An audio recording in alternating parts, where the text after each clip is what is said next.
Over the last couple of years, I've ventured into multiple genres of games and played a lot of titles that have cemented themselves as games I genuinely love and appreciate.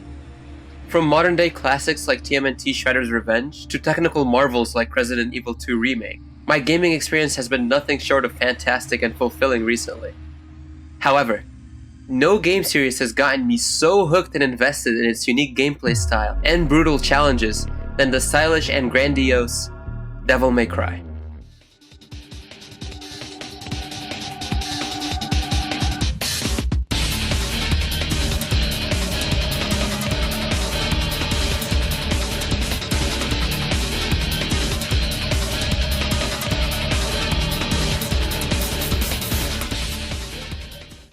I was first introduced to the franchise almost 10 years ago now, when the infamous reboot of the beloved series came out.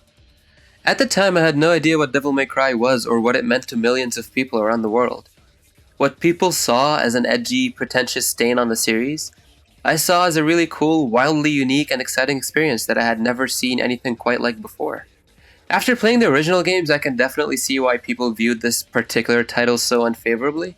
If I had experienced the original games first before playing this reboot, chances are I would have immensely disliked it as well. Especially given how the game put the series on shaky ground and made many people think that DMC was never going to be the same ever again. On its own though, I found the game to be plenty satisfying and a very nice introduction to the franchise as a whole. Especially for someone like me who had never played a DMC game prior to the reboot, the gameplay of the reboot felt stylish, new, badass, and very gripping. The characters, as edgy and cartoonishly cringy as they were sometimes, still had moments that had me excited and looking forward to more. Again, this was the first game of this stylish subgenre of hack and slash that I experienced, and thus it holds a lot of value to me. It was the first time I experienced challenges of this level, and I have plenty of fond memories of beating these challenges and overcoming them. Now, in terms of gameplay, difficulty, and even story, the originals, namely DMC 3 and 5, have this game beat by a wide margin. But that doesn't detract from how solid I still find this game to be. I overall give it an 8 out of 10. After beating this game, I went online to see what people thought of it. To my surprise at the time, most people heavily disliked the game, oftentimes citing the original games as a superior experience. At first, I really disliked how so many people bashed this game solely because they were comparing it to the original games, instead of weighing the reboots on merit. Eventually I caved and I decided to look up some videos of the original games to see what all the hype was about. And this led me to watching some of the combo med videos of Devil May Cry 5, which were unbelievably breathtaking. Devil May Cry 5 was the single most badass game I have ever laid eyes upon. The graphics were gorgeous, the combos and animations were fluid and saucy, and the music, oh my god, the music was insane. Bury the Light, Pull My Devil Trigger, and I even really liked Subhuman and Crimson Cloud and find them to be a tad underrated. I was so tempted to jump straight into DMC 5 to experience this seemingly larger-than-life package for myself, but I decided to start from the very beginning and work my way up. And that was a decision I am very glad I made. Let's rock, baby.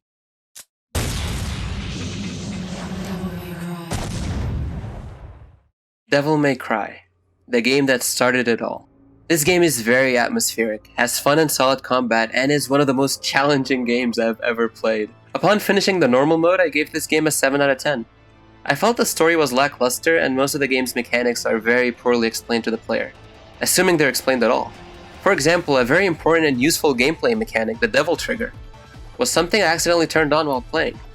Granted, you can go into the menu and find a plethora of action moves that you can execute, but it's something that you'll have to find out for yourself. One thing that hurts replayability but adds a lot of challenge to the game is the fact that you can't select missions to replay or change difficulties if you find yourself stuck. Let me present you a scenario. Let's say you finished hard mode, and now the only difficulty left for you is Dante Must Die, which is the hardest mode in the game.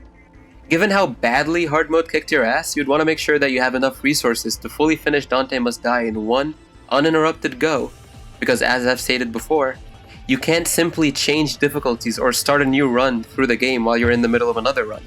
In this hypothetical scenario, you'd have to start a whole new game with none of your progress and upgrades, or pray that you have a save file that can let you start somewhere easier and pick back up from there. This, in my opinion, hurts the replayability of this game and makes it more challenging, because if you start a new run on any difficulty, you best be sure that you can finish it or it's gonna be a waste. This adds the extra incentive to make everything count. I finished normal mode, and then went on to barely beat hard mode. After that, I decided to do another run through normal mode to gather more resources, and then I decided to tackle Dante Must Die. Beating that mode is still one of the most cathartic experiences of my life. It needed to be done for an achievement, but I'm still so glad I did it and experienced it for myself. My final score, however, is a 6 out of 10. This game offers a great foundation and does a lot for the series, but sadly leaves a lot to be desired as well. And playing the game on harder difficulties exposes more and more of its shortcomings, like the bad camera and unfair enemy attacks that don't give you any room to counter or evade. However, the impact it continues to have on me to this day is undeniable, and I'm very, very glad I got to complete it entirely.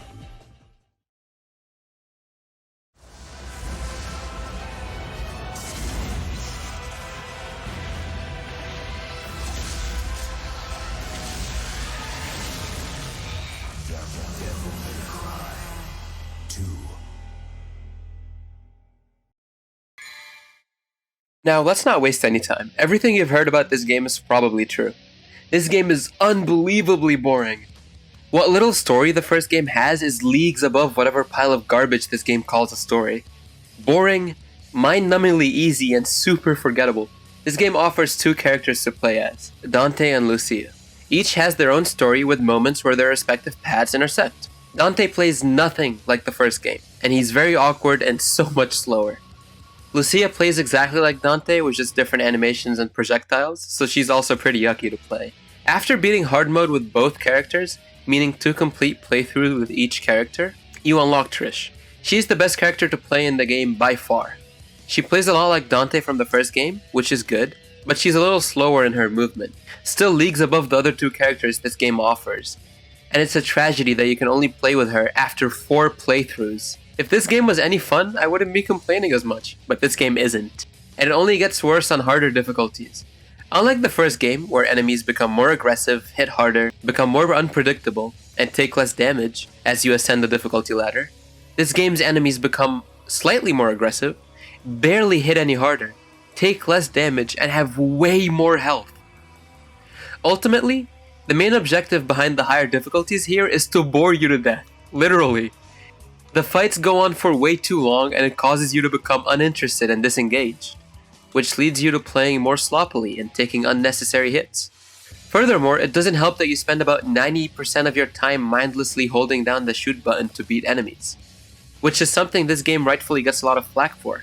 If there is anything to praise this game for, it would be the fact that you can select specific missions and difficulties to replay as you choose, and the introduction of the Bloody Palace mode.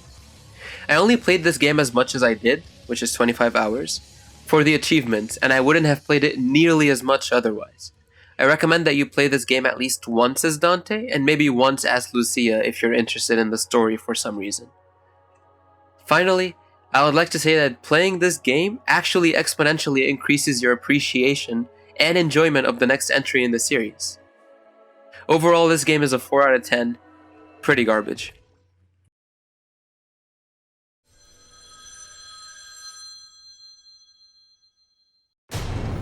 Wanna know the name? Devil May Cry.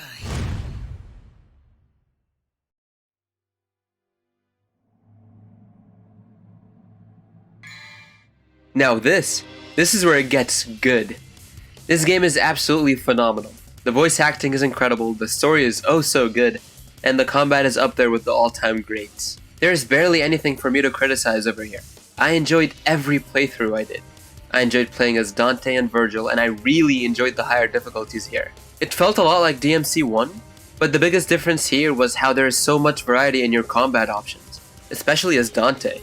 That means that every time you hit a triple S combo on this game's superb style meter, which is one of the many improvements this game made, you feel like you earned it. You put a combo together out of your many combat options and you made it work. This game is so deep, it's insane. The boss fights are mostly great as well. Some weren't very great to play, but there wasn't a single bad fight in my opinion. This is one of those games that I can't praise as much as it deserves because of how overwhelmingly great it can be. Of course the game has flaws and some very questionable enemy designs, but this is such a huge step up from the first two games that I end up not feeling bothered by them at all. I think it's a great game and I give it an 8.5 out of 10. The next one in the franchise, Devil May Cry 4, is one that I find to be the most frustrating in the entire franchise. There are many, many things about it I like, but the things I dislike detract so much from the experience it honestly hurts the game astoundingly. But let's look at it once and for all for this recap. Devil May Cry.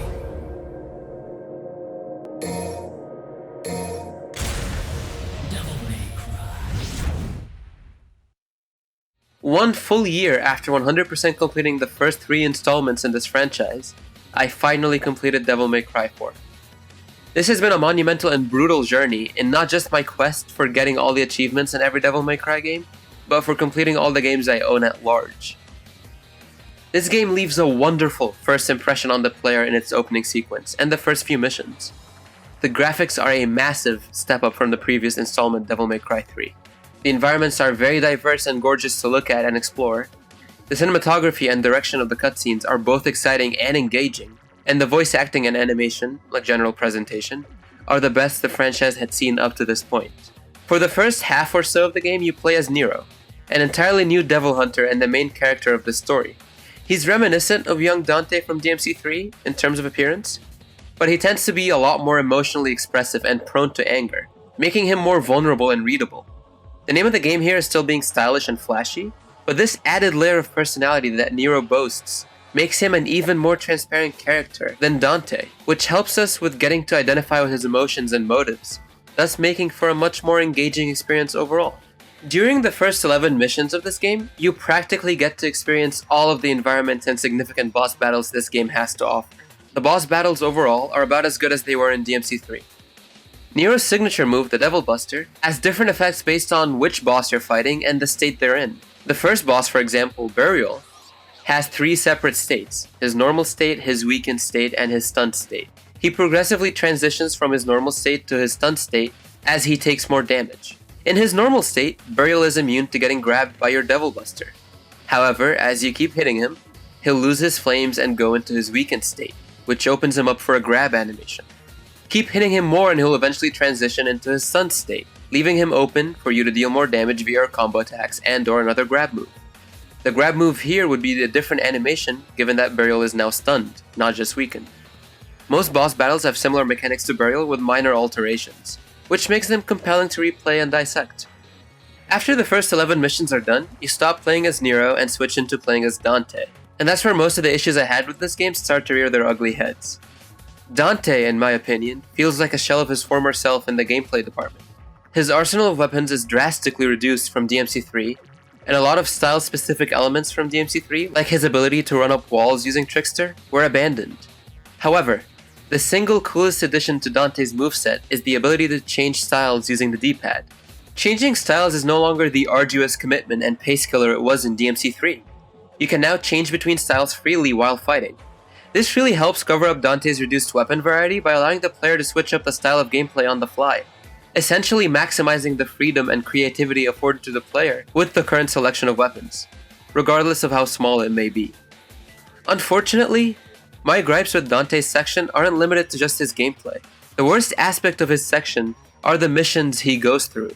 Backtracking in DMC is nothing groundbreaking or new. However, it has never been as blatant and offensive as it is here. In Dante's section, you have to go through all the environments that you went through as Nero, fight the same types of enemies, and take down the same bosses again. Again, fighting the same boss battles and backtracking is nothing new in DMC. But even the first Devil May Cry did this way better. In that game, every time you fought the same boss battle for the second and or third time, the environment was different and the mechanics of the boss fight were altered. I'm not just talking about giving the boss a bit more health or making them hit harder or more frequently. I'm talking straight up giving them new moves, changing up their pattern of attacking, giving them new strength and weaknesses, all of which allow for a familiar yet distinct experience that makes it feel like the boss evolved and grew in tandem with your growth and evolution as a player. This couldn't be farther from the case in this game. When you fight these boss battles again as Dante, you're fighting the exact same bosses you fought as Nero. Same environment, same strengths and weaknesses, and same attack patterns. The only difference is you get to fight them as Dante this time. Eventually you make it to Mission 18, which is Dante's only unique boss fight. You fight the big savior statue, and it's a cool fight in terms of spectacle, not so much in terms of engaging gameplay. Then you move on to Mission 19, which is one of the worst DMC missions I've ever experienced. Mission 19 is a boss rush mission. You go through 5 unique floors, with each floor taking you to a different zone. The first zone takes you to fight against a wave of enemies, and if you know your way around them, you can take them out pretty easily. The following 4 floors are utterly lazy garbage. You fight the same boss battles you just beat as Dante just a couple missions ago, which already were recycled boss battles that you've already beaten as Nero. Again! To make matters worse, they're once again the same environment, same strengths and weaknesses, and same attack patterns, all recycled for the 3rd time in the same playthrough. This was utterly baffling to me when I first played it. And going through the game more than 7 unique times to get various achievements only hammered home how lazy and redundant the repetition of these fights were. This is why it took me so long to finish the achievements for this game. This game's structure isn't fun to replay at all. This game does have the most amount of playable characters in any DMC game, thanks to the fact that the Special Edition brings over 3 totally unique and fun characters in Vergil, Trish, and Lady. This also really helps with getting through the redundancy of the game and its missions. Learning and mastering Lady was what got me my second wind and helped me power through the last chunk of brutal achievements this game has to offer. She's by far the most unique character in the game, and her damage potential makes her very satisfying to play. When I first started playing this game last year, it was a few days after I had beaten Devil May Cry 3 completely, which was one of my favorite gaming experiences of 2021. The first 11 missions of this game were breathtaking, and it made me very optimistic for the journey I was about to experience. However, everything following Mission 11 really soured the overall experience and made me grow to hate this game. The achievements went from being a thrilling challenge to an unbearable chore, and I had to put this game away for months because of it. After taking a break and then coming back and learning the new characters with their immensely unique gameplay styles, my desire to finish this game was rejuvenated, and I somehow sat down for 40 hours over the span of a week and finished the remaining achievements. I put in time and I figured out how to most efficiently take down different enemy types, and I started formulating strategies to beat some of the bosses a lot faster. This helped with making replaying the game less monotonous and actually fun. And by the end of it all, I was genuinely feeling accomplished and happy with my proficiency with all the playable characters. I think this game benefits a lot from having a desire to learn and improve. If you're in it just to beat a set of achievements, this game will bore you to death and it will be intolerable. If you play this game just once, I believe the issues I brought up would still be a hindrance to your enjoyment, but it won't be nearly as bad as what I had to experience due to my plethora of playthroughs. Overall, this game is good, and has a lot of gameplay diversity through its many characters and their respective unique gameplay styles, but the game's overall bad aspects really drag it down. In conclusion, I give it a 7 out of 10. It's a good time as long as you stay away from achievement hunting. I also really recommend you try out all the characters at least once. It's truly tragic, man, that superb characters like Lady and Trish can only be experienced through this poor layout of this game. But their movesets make the experience fun regardless. Finally, we're here. The long-awaited Devil May Cry 5. The journey that I started back on May 11th, 2021 comes to a powerful end. I started playing all Devil May Cry games over a year ago, completing each and every one of them to 100% in order to get myself to Devil May Cry 5. I'm happy and proud to say that DMC 5 is everything I wanted it to be, everything I hoped it would be, and much greater than anything I could have expected.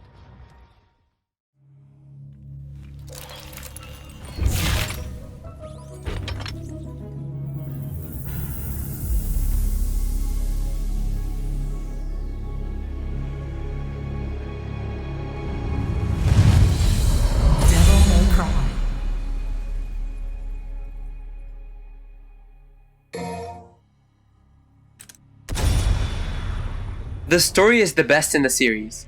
Not once did I feel bored, uninterested, unengaged, or anything like that. The story had me hooked from start to finish. The game is packed to the brim with heartfelt scenes, fun and comedic moments, badass awakenings, as well as just awesome displays of gorgeous spectacle. The voice acting is also wonderful. The character acting and animations are so lively and energetic. And the cinematography and choreography are the most thrilling and captivating in the whole series.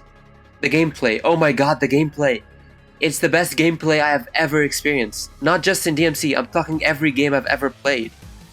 Everything I disliked, everything I felt could be done better, and everything that was done well in previous DMC games is improved upon here and pushed to its absolute peak.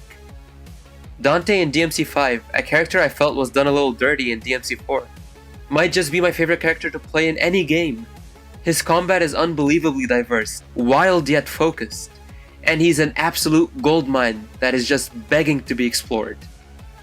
Every weapon, of which he has many, is packed with a plethora of moves and abilities that can be combined and executed in infinite ways in any given scenario. He's a joy to play, and an even greater time to learn and perform well. Nero has also been massively improved from his previous iteration in DMC 4. He's much simpler compared to Dante, albeit that really isn't saying much considering I'd say nothing compares to the complexity of Dante. But he's still plenty of fun in his own right. His Exceed mechanic has been overhauled to be more user-friendly. It is no longer a painstaking endeavor to time your Exceed gauge to pull off powerful moves. Similar to Dante's Royal Guard, Nero's Exceed window has been expanded upon and is now much more forgiving. Missing that perfect window for exceeding and royal guarding no longer punishes you. Instead, it just rewards you a bit less than what you would get if you had timed it better. This makes going for these risky plays more viable, and incentivizes you to try them more often to get better. Furthermore, Nero gets his Devil Breakers in this game, which opens up an infinite number of combos as well as utility for Nero that all feel like the perfect and most natural evolution of his character and combat sense. The mysterious newcomer V is the most unique in his gameplay style out of any DMC character of any DMC game. He himself doesn't fight. Instead, he has his demon familiars that he controls that do most of the heavy lifting. They are V's only source of damage as well as a huge chunk of his mobility options. Shadow allows V to sidestep better and travel on the ground faster, as well as being his melee combat. Whereas Griffin gives V the ability to double jump, the equivalent of the air hike, as well as allows him to hover over short distances, while being his range option. V also has Nightmare, which is V's version of Devil Trigger. Nightmare is straight up carnage. Although a bit slow and sometimes unpredictable, while he's active, your familiars, Shadow and Griffin, become unkillable, and that kinda allows you to just take a back seat and watch all the destruction and chaos ensue. He's definitely not nearly as engaging to play as Dante, Nero, or Vergil, but he's still a fairly fun and deep character to play in his own right, outside of harder difficulties where things get really challenging. And finally, out of our 4 playable character comes Vergil. Vergil is the best he's ever been. I really enjoyed his depiction in 3 and 4, and I loved how he played in the reboot. But Vergil in this game truly fits the description they use for him. The Alpha and the Omega has never felt better. His moves are powerful, his attacks are plentiful, stylish, and devastating. He has the best mobility in the entire game. His movements are so smooth, his dodges are snappy and effective. And his combo potential and power are only rivaled by Dante in this game. I have such a hard time choosing who I prefer out of Dante and Vergil in this game. Dante definitely does a lot more and has more combat options, which is true for every DMC game where Dante and Vergil are playable. But Vergil's smaller and more focused arsenal of weaponry and moves make his gameplay style simply badass and efficient. In short, I think Dante is great at every single thing he can do, whereas Vergil is simply the best at the relatively smaller amount of things he can do. In terms of gameplay, I think Dante is the best, followed super closely by Vergil, followed by Nero and then V. The boss fights, of which there is plenty, are all fun and creative. Might be the best in the series, which is not something I say lightly considering DMC 3 and 1 are in the series in question. The soundtrack is undoubtedly the best this series has to offer. Be it battle music, character theme songs, or just atmospheric music that plays only in certain missions, I found the auditory experience here to be simply immaculate, all throughout the game. I also really praise the level design in this game. The game is clearly gorgeous to look at, and the environments are extremely well detailed. And the level design really complements that. Although I never outright hated or disliked platforming in previous games, in fact I found it to be extremely well done in the reboot, I found that omitting these design choices to be extremely beneficial for the replayability of this game. This game's greatest strength is its combat and gameplay. Designing the levels around showing that off and playing to its strengths by focusing mostly on combat encounters is a great choice on the developer's part. The levels are still thoughtfully crafted with hidden items, goodies, and branching paths that lead to different enemy encounters. And that makes for mission designs that really encourage exploration and multiple playthroughs. I can't sing this game's praises enough. I truly think this has become my favorite single-player game of all time, and I am so happy I embarked on this DMC journey in order to experience this to its fullest extent. I give this game a 9.5 out of 10. It is truly a masterpiece, and a game that is so much more than most of its competitors in the video game industry as a whole, not just the hack and slash genre. This has definitely been an experience I won't soon forget. The DMC franchise has quickly become one of my favorites, and I'm excited to share that love for the games with all of you. Please feel free to share your thoughts with me down below in the comments section. If I were to rank all 6 games, this would be how I would rank them. It would go 5, 3, 1, Reboot, 4, and then 2. And I'd love to see your ranking as well if you're willing to share. Thank you so much for watching and listening, and I hope I see you next time I upload.